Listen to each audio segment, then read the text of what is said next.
கருவண்டு நம்ம வீட்டை சுத்தினா நம்மளுக்கு செய்வன ஆரம்பம்னு அர்த்தம். கருவண்டு வீட்டுக்குள்ளே வந்துச்சுன்னா செய்வன வீட்டு உள்ள வந்துச்சுன்னு அர்த்தம். தெய்வம் வெளியே போயிடுச்சு. கோட்டா வந்து நம்ம வீட்டை பார்த்து கத்தக்கூடாது. கோட்டானா ஆண்டை கத்தக்கூடாது. வவ்வால் நம்ம வீட்டுக்குள்ள நுழையக்கூடாது. வவ்வால்ல கூட ஏவல் அனுப்புவாங்க. வவ்வால் மாதிரி உருவம் போட்டு அதை கூட அனுப்புவாங்க. மாடு மாதிரி செய்வாங்க, குதிரை மாதிரி செய்வாங்க. வவ்வால் வந்து வீட்டுக்குள்ள வரக்கூடாதுன்னா கனவுல வரக்கூடாதா இல்ல வீட்டுக்குள்ளே நேராவே வரக்கூடாது. நேராவே வரக்கூடாது. அப்படி வந்துச்சு அப்படின்னு நீங்க வந்துச்சுன்னா அவங்களுக்கு கொஞ்சம் கொஞ்சம் அழிவு காலம் ஆரம்பம். அவங்க என்ன பண்ணணும் அடுத்தது? உடனே அவங்க குல தெய்வத்துக்கு போகணும். தெய்வத்துக்கு போயிட்டு செய்ய வேண்டிய பரிகாரம், அந்த அம்மனுக்கு பாலாபிஷேகம் பண்ணலாம், அந்த அம்மாவை வணங்கலாம். நல்லவங்கிட்ட போயிட்டு என்னம்மா இந்த மாதிரி வவாலுக்கு வந்துருக்கு, யாருன்னா ஏவி விட்டாங்களா இல்ல தானா வந்ததா அப்படின்னு கேட்டா அதுக்கேற்ற மாதிரி நம்ம சொன்னோம். அதுக்கேற்ற மாதிரி நிறைய பேரால இங்க வர முடியாது. ஆனா நீங்க சொல்றது அவங்க வீட்டுல நடந்திருக்கு. அவங்க வேற என்ன பண்ணலாம்? 7 அம்மன் கோயிலுக்கு போயிட்டு 7 அம்மனுக்கும் பால் வாங்கி கொடுக்க சொல்லுங்க, அபிஷேகம் பண்ண சொல்லுங்க. அந்த பாலே நம்மளுக்கு எல்லா தோஷமும் நம்மளுக்கு. இந்த அம்மா கோவில விளக்கேற்றுவேன். ஒரு நாள் வெள்ளிக்கிழமை விளக்கேற்றி கற்பூரத்தை பண்ண கற்பூரமும் அமைஞ்சிச்சு, விளக்கம் அமைஞ்சிச்சு. ஆனா என் மனசு சரியில்லை. நிறைஞ்ச வெள்ளிக்கிழமை ரொம்ப மனசு உடஞ்சிச்சு. ஆனா எனக்கு தெரிஞ்சிச்சு ஏதோ நடக்க போதுன்னு. திருப்பி விளக்கு கொளுத்தி திருப்பி கற்பூரம் ஏத்துற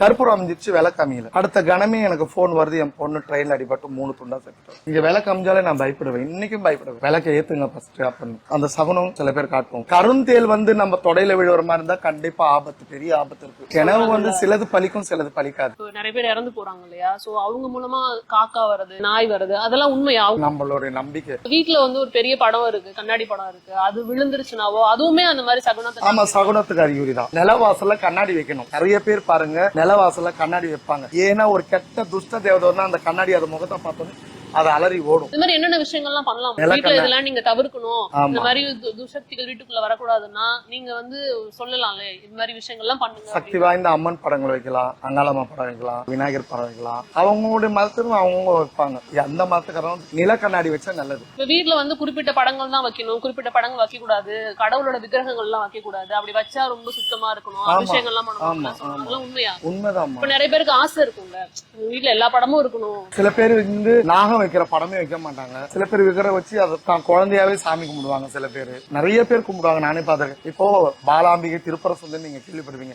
அவங்க குழந்தைதான். அவங்களுக்கு நீங்க அவங்க செலவெல்லாம் நீங்க பாத்துருக்கீங்களே. அந்த அம்மாவுக்கு ஜடை போட்டு ஜடப்பில்ல வச்சு நகைங்க போட்டு பாவாடை ஜடை போட்டு அந்த மாதிரி அவங்களுக்கு கூட ஆசை. நான் கூட சின்ன வயசுல அந்த அம்மனுக்கு எங்க இருந்தாலும் கவரிங் கடையில் போயிட்டு அந்த பொருள்லாம் வாங்கிட்டு வந்து பொறிட்டு வந்து அம்மாவுக்கு போட்டு அழகு பார்ப்பேன். எந்த படங்கள்லாம் வைக்கலாம், எந்த படங்கள்லாம் வைக்க கூடாது? நீங்க எல்லா தெய்வத்து படமும் வைக்கலாம். வைக்க கூடாதுன்னு படம் இல்ல. வராகி அம்மா, பிரித்தியங்கரா தேவில ஒரு நேரத்துல வைக்காம இருந்தாங்க. ஆனா இன்னைக்கு அவங்களுடைய வழிமுறைகள், அவங்களுடைய விரத காலங்கள் எப்படி இருக்கலாம் பார்த்துட்டு இப்ப எல்லாருமே வைக்கிறாங்க, எல்லாருமே பூஜை பண்றாங்க, எல்லாருமே கும்பிடுறாங்க. எல்லாமே வைக்கலாம்.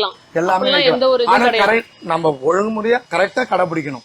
அது முடியலன்னா வைக்க வேணாம். நம்ம வீட்டுல பெண்கள் இருப்பாங்க, திடீர்னு வீட்டு மாதவிடா அந்த நேரம் அந்த தெய்வத்து படத்துல கூட நம்ம மூஞ்சில முழிக்க கூடாது, அந்த படி நம்ம தாண்டக்கூடாது. எவ்வளவு விஷயங்கள் இருக்குது.